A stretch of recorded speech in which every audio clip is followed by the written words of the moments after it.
할렐루야. 매우 귀한 주일.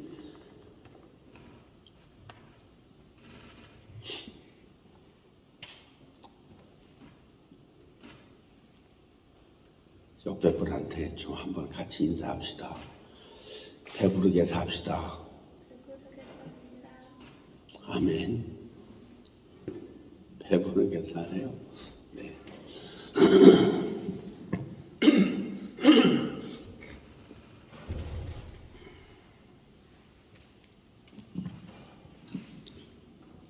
사람은 육신이 있고 생각이 있고 영이 있고, 그렇게 보통 이제 기독교에서 그렇게 3분법으로 나누지요.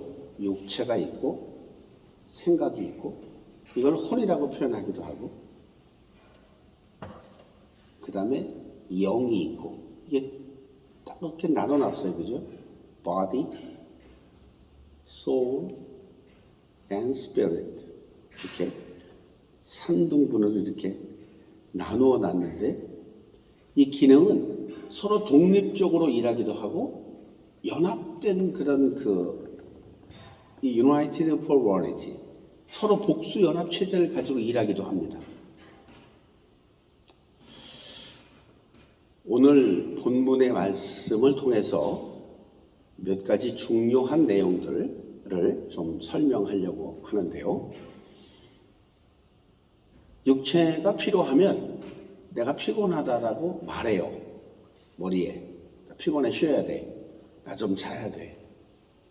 배고프면 배고프다라고 말해. 이건 영이 말하는 게 아니라 육체가 말하는 거야. 나 배고프다고? 뭐 좀 먹어야 되겠다고?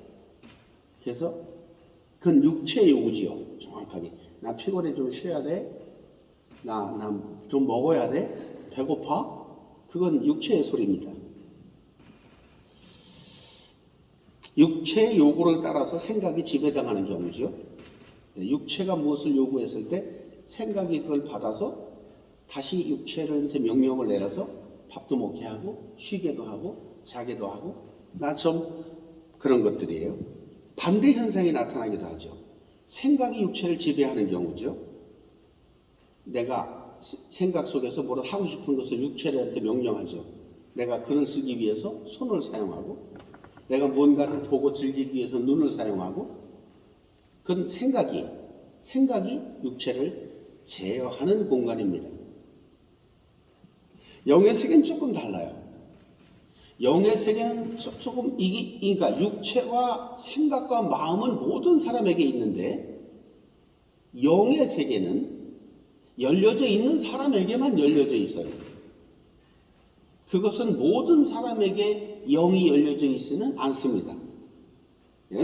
정확하게 이렇게 표현하자면, 하나님의 인치심을 받아서, 그러니까 하나님의 택하심을 받아서 하나님의 자녀가 된 자로서 하나님 아버지를 아버지라고 부를 수 있는 상태에 있는 사람들에게 영의 세계가 열려 있다라고 그렇게 말씀드릴 수 있겠습니다. 그래서 오늘 본문에는 어떻게 육체와 영이 만날 수 있느냐, 어떤 접촉점이 있냐는 거지요. 육체와 생각이 영을 만날 수 있는 접촉점이 어디인가 궁금하죠. 만나야 되니까요. 오늘 본문은 오병이어의 기적으로, 우리가 잘 아는 오병이어라는, 그죠? 물고기 2마리하고 떡 5개를 가지고 5,000명이 먹고 12강줄이가 남은 오병이어의 기적을 시작으로 본문이 시작됩니다. 잘 보면 5절입니다. 예수께서 눈을 들어 큰 무리가 자기에게로 오는 것을 보시고 빌립에게 이르시되, 우리가 어디서 떡을 사서 이 사람들을 먹이겠느냐 하시니, 이렇게 말씀하시면 친히 어떻게 하실지를 아시고 빌립을 시험하고자 하심이라. 중요한 말이 나와요. 여기 예수님께서 빌립을 시험하기 위해서 그렇게 물으셨다는 거예요. 여기 들판에 5,000명이 있는데 이 사람들이고 어떻게 밥 주냐? 어떻게 먹였으면 좋겠냐? 그 말이죠. 거기 이제 영과 육의 접촉점이 여기 나와요. 똑같은 말을 물었는데 두 가지 반응이 나타납니다. 오늘 설교 말씀을 들어도요, 똑같이 들어도 반응은 이 두 가지로 나타나요. 빌립이 뭐라 그랬냐면, 이게 우리가 굉장히 중요한 접촉점이에요. 우리가 성경을 읽을 때도, 우리가 하나님의 말씀을 들을 때도요, 이 두 가지 반응으로 정확하게 나눠집니다. 첫 번째 반응이 빌립이 반응했죠. 6절이죠. 빌립이 대답하되 각 사람으로 조금씩 받게 할지라도 200데나리온의 떡이 부족할 것 같습니다. 예수님이 물으셨어요. 야, 여기 5,000명 있는데 이 사람들 어떻게 하면 좀 밥을 한 끼 먹일 수 있겠냐? 그랬더니 빌립이 그 말을 듣고, 지금 이제 한 데나리온이 200데나리온이면 한 2만 불 정도 된다고 보죠. 한 데나리온이 하루 일당으로 친다고 보면 요새 한 2만 불 정도 있어도 5,000명 다 못 먹이고 조금씩밖에 못 줄 것 같습니다. 이건 지금 영의 말씀을, 하나님의 말씀을 그대로 육체로 받은 대답이에요. 그러니까 다른 거 전혀 생각 없는 거예요. 육체로 받으니까 2만 불 내면 가게 가서 사다가 조금씩 떡 한 조각이라도 다 나눠줄 수 있겠습니다. 그렇게 답했어요. 예전에 요한복음 4장도 기억나시나요? 요한복음 4장에서도 사마리아 여인이 내가 주는 물을 먹으면 영원히 목 안 말라. 그랬더니 이 여자가 뭐라고 받았어요? 그대로 받았어요. 빌립하고 똑같이. 그 물 나도 좀 주세요. 나 그거 먹고 여기 시간도 노동도 안 하고 일도 안 하고 시간도 안 버리고 그냥 편하게 좀 먹고 살았으면 좋겠습니다. 그 말 똑같은 말이지.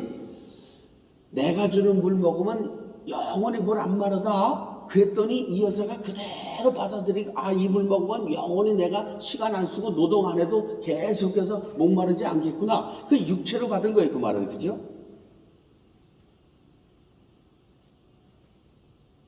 삼장에 가면 니고데모가 나오는데 니고데모도 똑같아. 야, 성령으로 다시 거듭나야 돼. 그러니까 니고데모가 뭐라 그래? 그대로 육체로 들어오는 거야, 그 말이. 그럼 내가 어떻게 하면 거듭나요? 엄마 뱃속에 다시 들어가요? 하나님의 말씀이 선포될 때 그대로 그게 육체로 들어오는 사람들이 있어요. 그냥 육신으로 받는 거예요, 그 말을. 왜? 영의 세계 모르니까. 전혀 모르잖아요? 그런데 안드레라는 사람 그 말을 똑같이 듣고 이렇게 말합니다. 똑같이 들었어요. 6절에 보니까 제자 중 하나 곧 시몬 베드로의 형제 안드레가 예수께 여짜오되 여기 하나가 있어 보리떡 5개가 물고기 2마리를 가지고 있나이다. 그러나 그것이 이 많은 사람에게 얼마나 되겠사옵나이까. 이 사람 좀 다르게 나오네. 빌립은 2만 불 주면 사다가 먹일 수 있다고 생각하는데 안드레라는 사람은 접근이 달라요. 여기 뭐 이게 조금 있긴 한데 이거를 예수님이 어떻게 하실지 모르겠습니다. 어떻게 하실지 방법은 모르겠습니다. 그런데 주님이 먹이실 수 있을 것 같아요. 기대하는 거죠. 여러분, 모세가 바로의 군대에게 쫓겨서 홍해 앞바다에 섰을 때 모세가 그런 말을 했어요. 너희는 가만히 서서 여호와의 구원을 바라봐라. 모세도 바다가 갈라질 걸 생각 못하는 거야.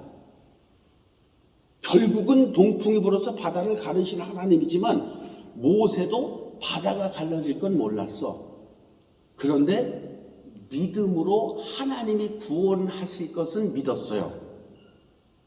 여기 전혀 다른 접근이에요. 여러분 잘 들으셔야 돼요. 살짝 어려워요. 그런데 잘 들어보세요. 자, 야, 이 저녁을 5,000명 어떻게 먹이냐 그랬더니 한 사람은 2만 불 주세요. 그럼 내가 가서 짜장면에다 하나씩 다 갖다가 배달시켜서 먹이겠습니다. 또 한 사람은 달라. 여기 물고기 2마리 있는데 주님이 어떻게 하실지 방법은 모르지만 먹일 수 있을 것 같아. 요한복음 2장에 가면 포도주가 변하여 물이 변하여 포도주 됐네, 그 사건 나오죠. 그때 예수의 어머니 마리아가 한 말이 있어. 저분이 무엇라고 말씀하시든지 그대로만 해라. 예수 어머니 마리아도 물이 변해서 포도주가 될 거라는 건 몰랐어요. 그런데 기적의 주체이신 예수가 어떤 방법으로든지 거기에 포도주가 공급하실 것을 믿었어. 여러분, 이게 이제 굉장히 다른 접근이에요.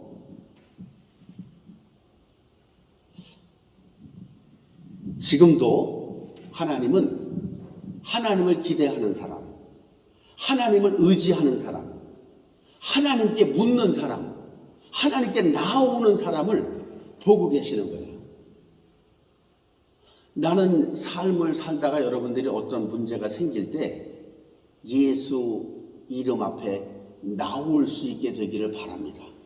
방법은 모를 수 있어요. 우리가 물이 변해서 포도주가 될지 바다가 갈라질지 어떤 형태로 해결이 될지 모르지만, 방법은 모르지만 해결될 것을 믿고 주님 앞에 나오는 사람을 오늘도 주님은 포커스하고 계신다는 것, 여러분 기억하게 되시기를 주님의 이름으로 축복합니다. 결과는 어떻게 됐나요? 결과는 예수께서 떡을 가져 축사하신 후에 앉아있는 자들에게 나눠주시고 물고기도 그렇게 그들의 원대로 주시니라. 여러분, 우리가 육신을 가지고 살면서 필요한 것들을 주께 나와서 기도하고 기대하고 고백하고 도움을 청할 때 방법은 모르는데 전부 다 해결됐죠. 포도주가 없는 자리에 포도주를 주셨고요. 구원이 필요한 자리에 바다를 가르셨고요. 오늘 여기 한 끼 저녁 식사가 없는 사람들에게 축사하심으로 물고기 2마리와 떡 5덩이가 5,000명을 먹고 12광주리가 남았죠.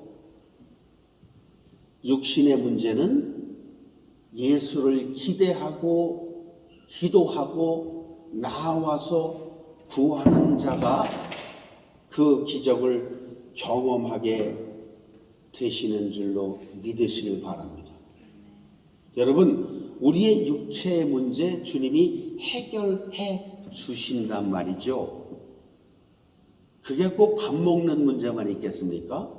인간관계 문제, 부부관계 문제, 자식의 미래에 대한 문제, 직장에서의 문제, 사업의 문제, 돈 문제, 이리저리 얽힌 문제, 수도 없이 많은 우리들의 육체를 가지고 사는 사람들에게 처해진 그 문제를 주께서 해결해 주실 줄로 믿으시길 바랍니다.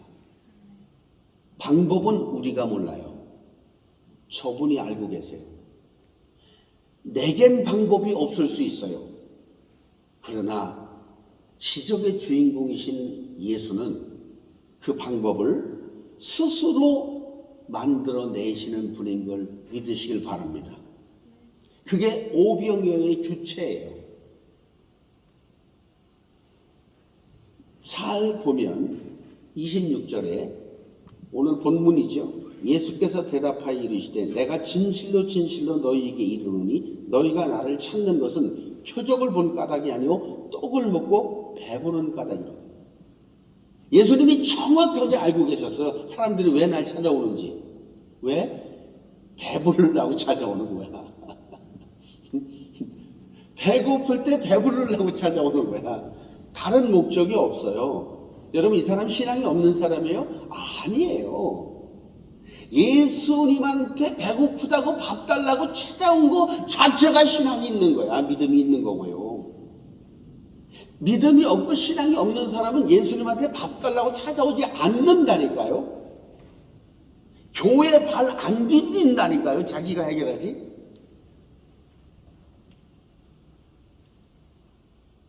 그럼 이 사람이 꼭 신앙의 초년병이라서 그럴까요?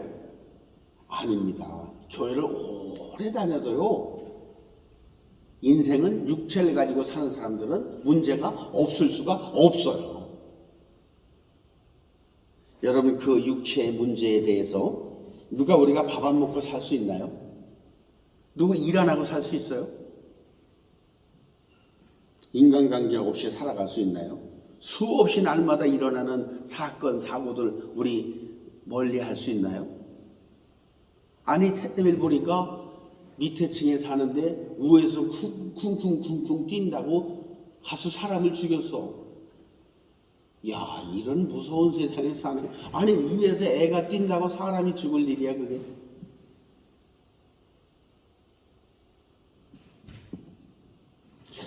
이것이 바로 육체와 영이 만나는 접촉점입니다. 인생이 가진 모든 문제들을 가지고 그거를 해결하기 위해서 예수께 나와왔을 때부터 해결은 시작되는 거예요. 여러분, 오늘도 여러분의 문제가 예수 안에서 해결되시기를 주님의 이름으로 축복합니다. 그런데 27절에 보면 조금 다른 말을 하세요. 썩을 양식을 위하여 일하지 말고 영생하도록 있는 양식을 위하여 하라. 이 양식은 인자가 너희에게 주리니 인자는 아버지 하나님께서 인치신 자니라. 여기 육체가 가진 문제, 모든 의식주 문제, 먹고 사는 거, 다투고 싸우고 전쟁하고 헤어지고 증오하고 갈라지고 수없이 많은 그 일들만 위해서 살지 말고, 그죠? 그 썩어질, 죽으면 다 없어지는 거잖아요, 이건. 여러분, 내가 오늘 죽으면요, 지난 60년 동안 살았던 모든 게 다 없어지는 거예요, 이게, 그죠? 그러니까 그걸 썩을 것이라고 표현하셨어요. 어차피 죽으면 끝나는 문제들이니까. 그런데 사람은 그 육체가 죽으면 끝나는 썩어질 문제들을 가지고만 살지 말고, 그 문제도 분명히 있지만 그 문제만 가지고는 살지 말고, 오늘 내가 너한테 줄 다른 문제가 있는데 그 문제를 좀 연구해보지 않을래? 여기 더 좋은 게 있다, 여기. 이거 내가 한번 소개해 줄게. 잘 들어봐. 이제 그러시는 거예요. 여기서 육체를 가지고 살면서 생기는 모든 문제가 다 많은데 그것만 때문에 예수 믿지 말고, 그것 때문에도 예수 믿어야 되지만 그것만 때문에 예수를 믿지 말고 또 다른 거 내가 가진 거 여기 하나 있어. 이거 내가 알려줄게. 한번 잘 들어봐. 그렇게 말했더니 사람들이 뭐라고 물었냐면요, 그들이 묻되 우리가 어떻게 하여야 하나님의 일을 하오리까. 그러니까 하나님의 일이라고 받은 거예요. 그게 여기 육체로 막 있는 건 우리 현실이니까 다 알잖아요, 뭔지. 그러니까 우리가 뭐 기도하고 받고 응답받고 감사해요, 간증하고 뭐 40일 기도했더니 우리 아들이 뭐 하버드 갔어요. 그건 간증도 아니야. 그럼 40일 기도하면 다 하버드 가냐? 그런 간증, 그런 건 난 생각할 때 내가 목회 오래 안에 그런 간증도, 나 예수 잘 믿어갖고 뭐 부자 됐어. 그 예수, 가난한 사람 예수 못 믿는 거야? 그런 거 이제 교회에서 그만해야 돼. 육체만 포커스돼서 성장하고 형통하고 성공한 것이 간증거리가 된다면 그건 정말 수준 낮은 거다. 그럼 가난한 사람 다 예수 못 믿는 거야? 자식 DCC 갔으면 예수 잘 못 믿은 거야, 부모가? 그건 말 같지 않은 예수를 얼마나 믿고 얼마나 그 사람들을 세워주고 뭐 형통하다가 엄청나다가 또 앉아서 부러워하고 난 왜 11조를 안 내서 그런가? 난 뭐야? 이런 예수를 이걸 전하고 믿고 박수치고 할렐루야. 그런 거 말고 오늘 내가 말하는 걸 잘 들으면 새로운 세상이 여기 있다. 그렇게 설명하시는 거예요. 그걸 하나님의 일이라고 받았어, 사람들이. 근데 예수님 대답이 참 이상하죠. 하나님께서 보내신 일을 믿는 게 하나님의 일이야. 그냥 쉽게 말해서 나를 믿는 게 하나님의 일이야, 이게. 그러면 이 육체의 문제를 해결하는 걸로 이 예수 믿는 것 말고 다른 세상은 뭐가 있다?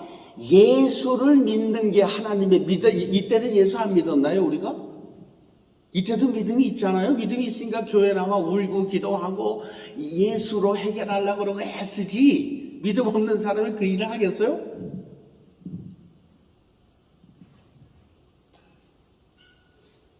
그렇게 말했더니 그대로 이걸 육체로 받아들이는 거예요, 지금. 그죠? 사람들이. 그러면 40년 동안 모세의 책에 기록된 대로 40년 동안 하루도 빠짐없이 아침에 만나를 내려주신 그 기적이 내게 다시 임하는 겁니까? 그러니까 이게요, 육체의 생각으로 가득 차 있는 사람은 영의 세계가 보이지도 않고 들리지도 않고 만져질 수가 없는 거야. 모든 게 그렇게 들리니까. 근데 주님이 보세요. 예수께서 이르시되 32절입니다. 내가 진실로 진실로 너희에게 이르노니 모세가 너희에게 하늘로부터 떡을 준 것이 아니라 내 아버지께서 너희에게 하늘로부터 참떡을 주시나니 하나님의 떡은 하늘에서 내려 세상에 생명을 주는 것이니라. 그랬더니 이 사마리아 여인하고 똑같이 말하는 거야. 그냥 얼추게 이렇게 똑같아요. 뭐라 그래요? 그 떡을 항상 나한테 좀 주세요. 그 사마리아 여인이 그물 좀 날 좀 주세요. 그것과 똑같아. 그 떡을 항상 날 좀 주세요. 설명하시죠. 예수께서 이르시되 나는 생명의 떡이니 내게 오는 자는 결코 줄이지 아니할 터이요 나를 믿는 자는 영원히 목마르지 아니하리라. 이 생명의 떡이 뭐예요, 여러분? 여기서 주님이 예수께서 거기 모인 5,000명의 사람들에게 주시려고 하는 그 생명의 떡이 뭘까요? 48절에 클리어합니다. 내가 곧 생명의 떡이니라. 내가 곧 생명의 떡이라는 거야. 그러니까 나를 먹으라는 거예요. 56절에 가보죠. 내 살을 먹고 내 피를 마시는 자는 내 안에 거하고 나도 그의 안에 거하나니 살아계신 하나 아버지께서 나를 보내심에 내가 아버지로 말미암아 사는 것 같이 나를 먹는 그 사람도 나로 말미암아 살리라. 여기 중요한 말이 나옵니다. 여기 성경에 진리가 나옵니다. 나를 먹는 그 사람도 나로 말미암아 살리라. 아예 어려운 말입니다. 나를 네가 먹으면 네가 나하고 더불어서 산다. 내 살을 먹고 내 피를 마시면 내가 네 안에 거하고 네가 내 안에 거하는 상태가 된다. 여기 plurality가 나옵니다. 복수 체제가. 그러니까 삼위일체가 여기서 형성되는 거예요. 아버지가 내 안에, 내가 아버지 안에 계신 것처럼 너희도 내 안에 있고 내가 너희 안에 거하리라. 요한복음 17장 중에 가면 나와요. 여러분, 여기에 놀라운 비밀이 있습니다. 여기 하늘의 비밀이 있습니다. 육체는 눈에 보이고 손으로 만지고 들리는 것들의 세상입니다.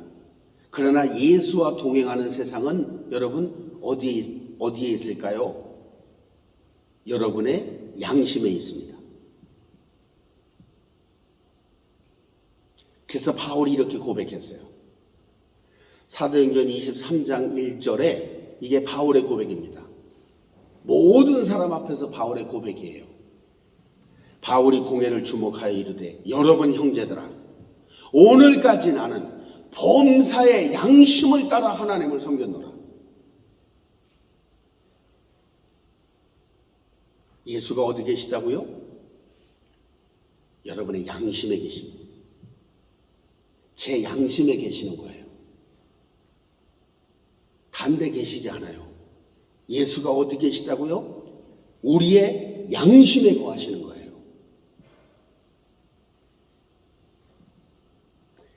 사람의 육체와 생각과 마음을 통제하고 다스릴 내 안의 작은 예수는 내 양심에 존재하시면서 나와 동행하시는 거예요.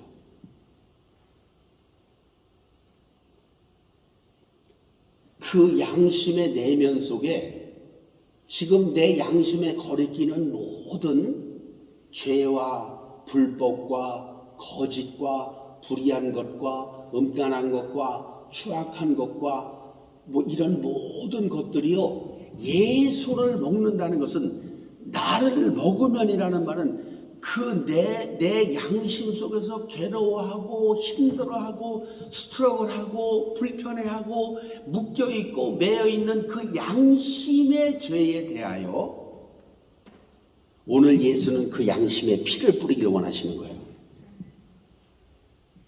그래서 그 피뿌림의 양심을 받은 자가 내 양심에 예수의 피가 뿌려진 자가 고백한 거예요.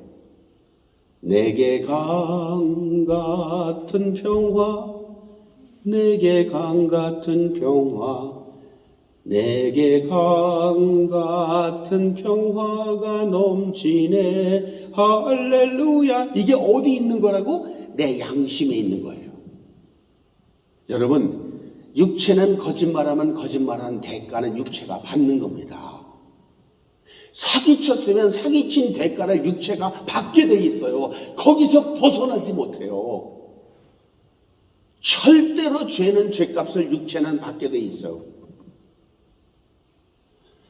여러분 잘 봐요. 왜 공소시효라는 게 있는, 죄마다 공소시효가 있죠.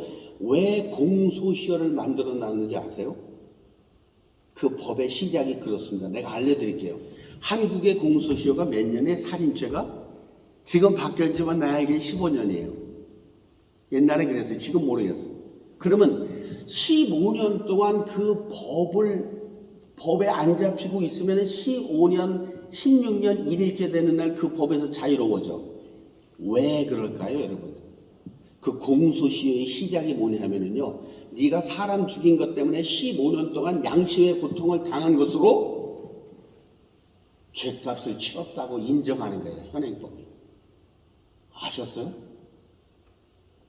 내가 사람을 해함으로 말미암아 15년 동안 숨어 다니고 도망 다니고 그 피가, 나에게 죽음을 당한 그 피가 내 양심에 호소한 그 엄청난 큰 고통을 15년 당했으니까 이제 내가 풀어줄게, 현행법에서. 그게 공소시효예요.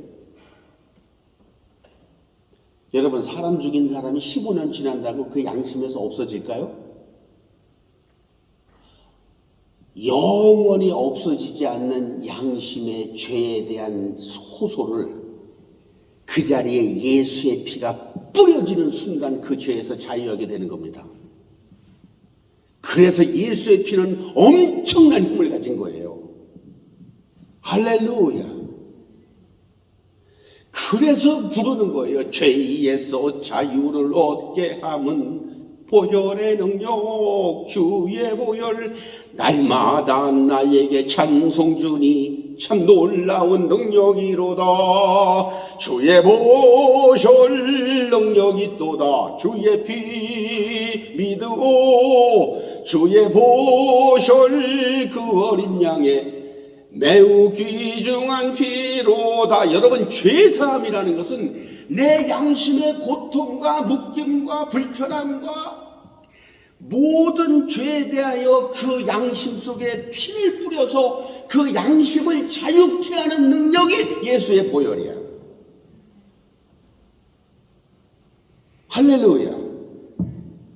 예수의 보혈은 그냥 우리가 박수치며 놀고 부르고 기분 좋고 그러는 게 아니고 실제로 내 양심 속에 예수의 피가 뿌려지는 순간 나는 그 죄로부터 자유함을 얻는 겁니다.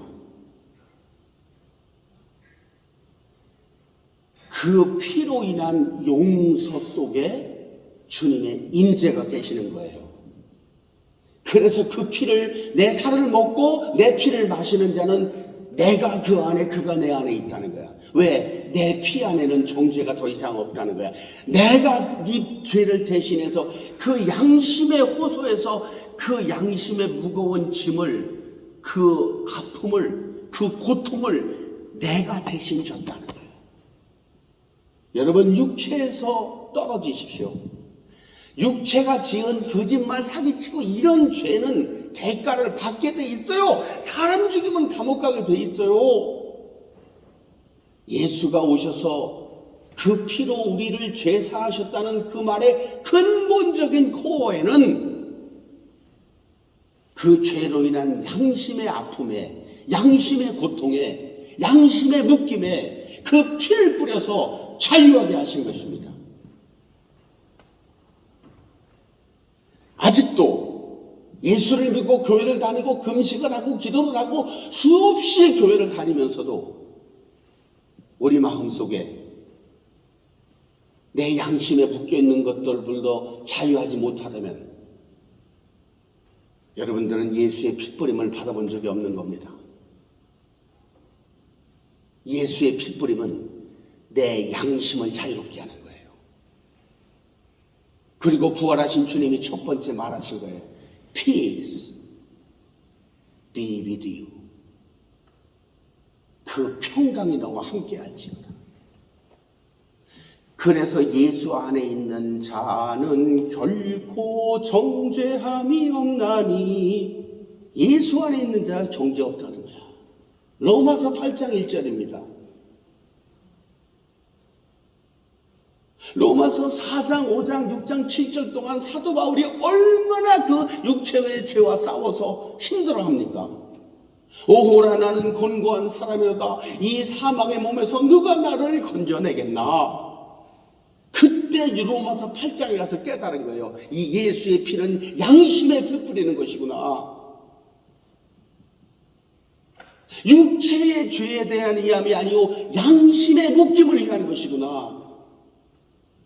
그 생명의 성령의 법이 바울의 양심에 뿌려졌을 때 그에게 찾아왔던 그 자유와 평강이 영원토록 샘솟듯이 내 안에서 기쁨으로 회복하고 있구나. 죄를 지면 또 묶이겠지. 지겨워서 안 짓는다. 그렇게 죄하고 멀어지는 거예요. 이게 죄를 짓고리야. 죄를 지면 그 양심의 핏뿌림이 올 때까지 나를 내가 묶이고 아파했던 그 많은 시간들이 너무 힘들고 어려우니까 내가 스스로 내 육체를 죄 안 짓고 성령의 음성에 순종하면서 한 걸음씩 걸어가는 걸 성화라 그래. 그건 구원이 아니고 성화입니다.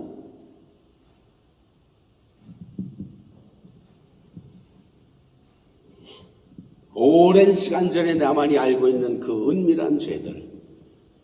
어떤 두 청년이 살다가 여자가 남자를 떠나면서 그렇게 말해요.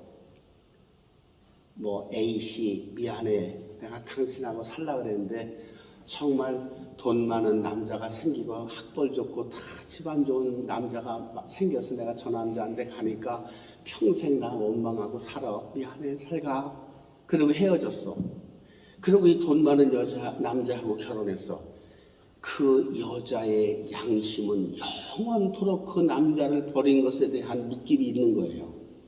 없겠습니까, 여러분? 그 양심의 법을 자유롭게 하는 게 예수의 피입니다. 그래서 예수의 피는 우리의 양심에 뿌려지는 거예요.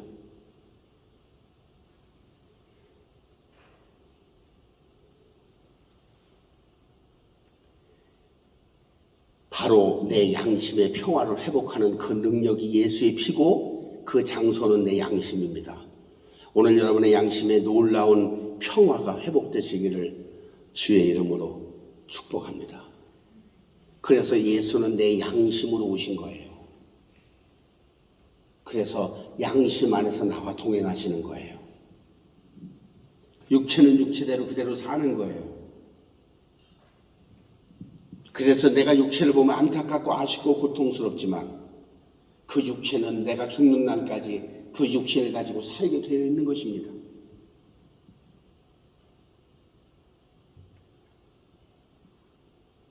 그 양심이 오늘 저와 여러분을 부활하신 예수의 세상으로 인도할 거예요.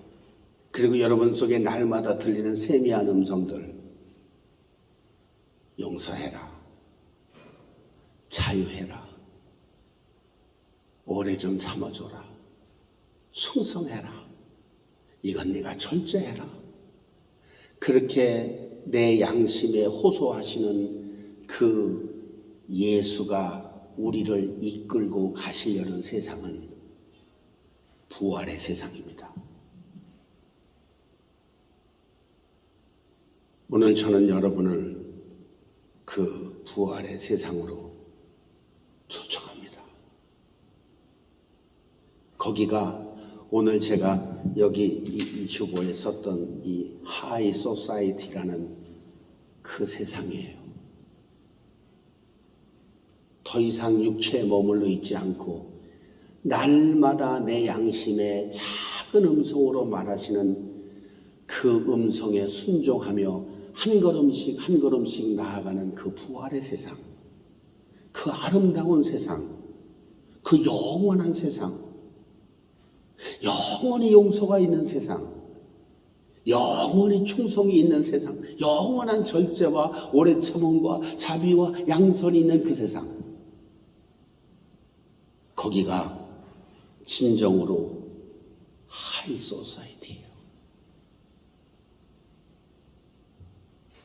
여러분, 오늘 여러분들께서 그 사람이 이 땅에 사는 동안 가장 아름답게 살 수 있는 부활의 세상으로 들어오시게 되시길 바랍니다.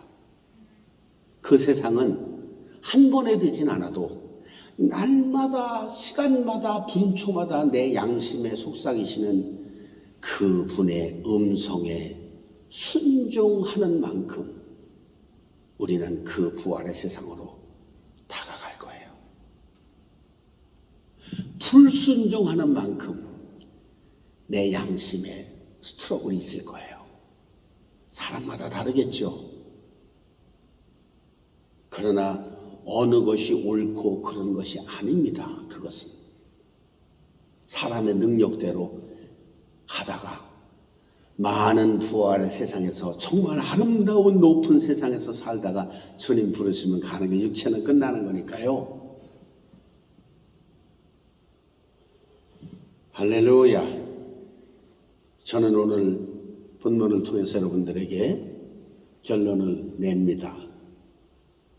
육체는 언제나 예수를 육체의 문제를 해결하려고 살지만 그 문제도 예수 이름으로 해결하시고 좀 더 다른 세상을 보여주시려고 하는 이 땅 위의 하나님의 나라, 이 땅 위의 유토피아는 내 양심에 분초마다 속삭이시는 그 거룩하신 주의 음성을 순종할 때 만들어지는 아름다운 가치 있고 보람 있는 최고의 세상을 만드시려고 하는 그 부활의 세상인 것을 믿고 그것도 예수의 핏부림을 인하여 내 양심의 자유함을 얻으시고 그 정결한 마음으로 그 부활의 세상으로 들어가게 되시길 주의 이름으로 축원합니다. 이 시간에 우리 다 함께 지금은 우리 구주 예수 그리스도의 은혜와 하나님 아버지의 그 놀라우신 사랑하심과 성령의 감동, 감화교통, 인도, 기름 부으심이 이제 마음속에 예수께서 부활하셔서 만드신 우리의 양심에 날마다 속삭이시는 그 세상을 향해 날마다 시간마다 분초마다 그 거룩한 음성에 순종하며 살겠노라. 마음에 결심한 주의 백성들의 머리머리 위에 저들의 가정과 직장과 사업과 자녀, 두고 온 우리의 조국 대한민국과 이 나라 미국, 전 세계에 흩어져 살고 있는 18억 5천만 명의 어린이 청소년들의 삶과 저들의 교육 위에 이제로부터 영원토록 함께 하시기를 간절히 축원하옵나이다. 아멘.